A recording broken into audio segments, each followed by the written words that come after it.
Around the World in 80 Days, by Jules Verne, Chapter 17, showing what happened on the voyage from Singapore to Hong Kong.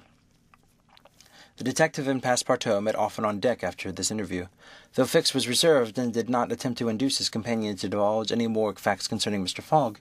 He caught a glimpse of that mysterious gentleman once or twice, but Mr. Fogg usually confined himself to the cabin, where he kept Aouda company, or, according to his inveterate habit, took a hand at whist.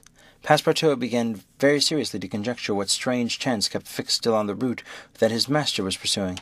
It was really worth considering why this certain very amiable, complacent person, whom he had first met in Suez, and then had encountered aboard the Mongolia, who disembarked at Bombay, which announced it at his destination, now turned up so unexpectedly on the Rangoon, was following Mr. Fogg's track step by step.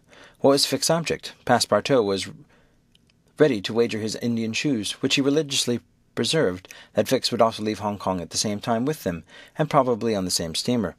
Passepartout might have cudgelled his brain for a century without hitting upon the real object which the detective had in view. He could have never imagined that Phileas Fogg was being tracked as a robber around the globe. But as it is in human nature to attempt the solution of every mystery, Passepartout suddenly discovered an explanation of Fix's movements, which was in truth far from unreasonable. Fix, he thought, could only be an agent of Mr. Fogg's friends at the Reform Club, sent to follow him up, and ascertain that he really went round the world that has been agreed upon. "It's clear," repeated the worthy sailorman to himself, proud of his shrewdness. "He's a spy, sent to keep us in view. That isn't quite the thing, either, to be spying on Mr. Fogg, who is so honourable a man. Ah, gentlemen of the Reform, this shall cost you dear." Passepartout, enchanted with his discovery, resolved to say nothing to his master, lest he should be justly offended at the mistrust on part of his adversaries. But he determined to chaff Fix whenever he had the chance, with mysterious allusions which, however, need not betray his real suspicions. During the afternoon of Wednesday, 30th October, the Rangoon entered the Strait of Malacca, which separates the peninsula of that name from Sumatra.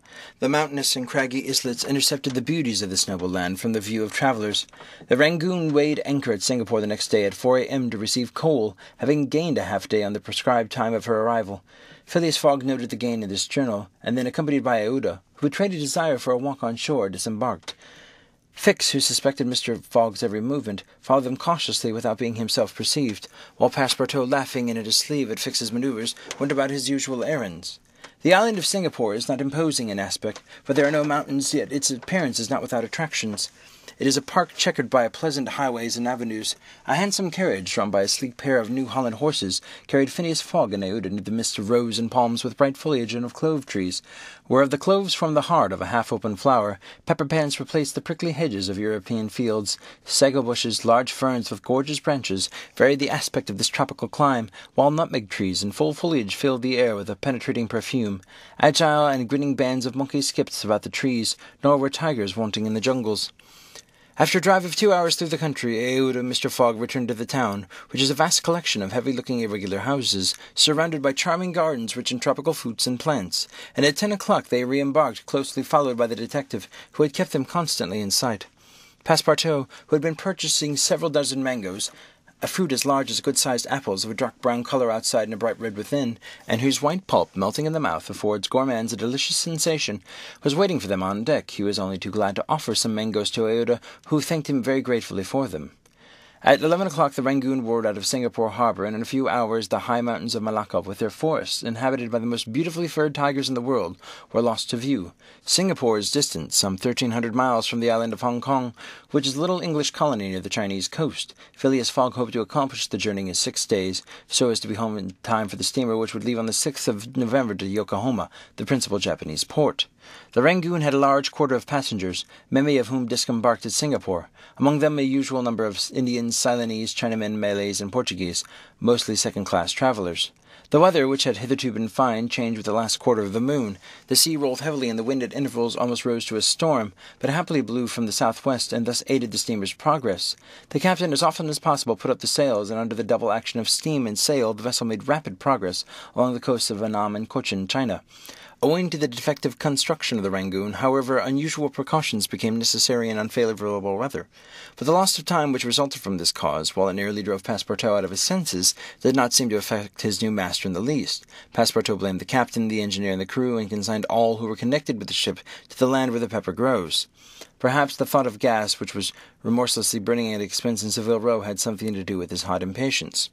"You're in a great hurry, then," said Fix to him one day, "to reach Hong Kong?" "A very great hurry." Mr. Fogg, I suppose, is anxious to catch the steamer for Yokohama. Terribly anxious. You believe in this journey around the world, then? Absolutely. Don't you, Mr. Fix? I don't believe a word of it. You're a sly dog, said Passepartout, winking at him. The expression rather disturbed Fix, without his knowing why. Had the Frenchman guessed his real purpose? He knew not what to think, but how could Passepartout have discovered that he was a detective? Yet in speaking as he did, the man evidently meant more than he expressed. Passepartout still went further the next day. He could not hold his tongue. Mr. Fix, he said in a bantering tone, shall we be unfortunate as to lose you when we get to Hong Kong? Why, responded Fix, a little embarrassed, I don't know, perhaps. If you could only go all the way with us. An agent of the Peninsular Company, can't stop on the way. If we were only going to Bombay, and here you are in China, America is not far off, and from America to Europe is only a step. Fix looked intently at his companion, whose countenance was as serene as possible, and laughed with him, but Passepartout persisted in chaffing him by asking if he had made such by his recent occupation. Yes and no, returned Fix. There is good and bad luck in such things, but you must understand that I don't travel at my own expense. Oh, I am quite sure of that, Passepartout cried heartily. Fix, fairly puzzled, descended to his cabin and gave himself up to his reflections. He was evidently suspected, somehow or the other, that the Frenchman had found out that he was a detective. But had he told his master? What part was he playing in all this? Was he an accomplice or not? Was the game then up? Fix spent several hours turning these over in his mind, sometimes thinking that all was lost, and persuading himself that Fogg was ignorant of his presence, and decided what course was best to take. Nevertheless, he preserved his coolness of mind, and at last resolved to deal plainly with Passepartout. If he did not find it practicable to arrest Fogg at Hong Kong, and if Fogg made preparations to leave that last foothold of English territory, he, Fix, would tell Passepartout all. Either the servant was the accomplice of his master, and in the case his master knew of his operations, and he should fail, or else the servant knew nothing about the robbery, then his interest would be to abandon the robber. Such was the situation between Fix and Passepartout. Meanwhile, Phileas Fogg moved about them in the most majestic and unconscious indifference. He was passing methodically in his orbit around the world, regardless of the lesser stars which gravitated around him. Yet there was near by which astronomers would call a disturbing star, which might produce an agitation in this gentleman's heart. But no, the charms of Iota failed to act. To Passepartout's great surprise, and the disturbances, if they existed, would have been more difficult to calculate than those of Uranus which led to the discovery of Neptune. It was every day an increasing wonder to Passepartout, who read in Aoda's eyes the depth of her gratitude to his master. Phileas Fogg, though brave and gallant must be, he thought, quite heartless. As to the sentiment which this journey might have awakened in him, there is clearly no trace of such a thing, while poor Passepartout existed in perpetual reveries. One day he was leaning on the railing of the engine-room, and I was observing the engine, when a sudden pitch of the steamer threw the screw out of the water, and the steam came hissing out of the valves. This made Passepartout indignant.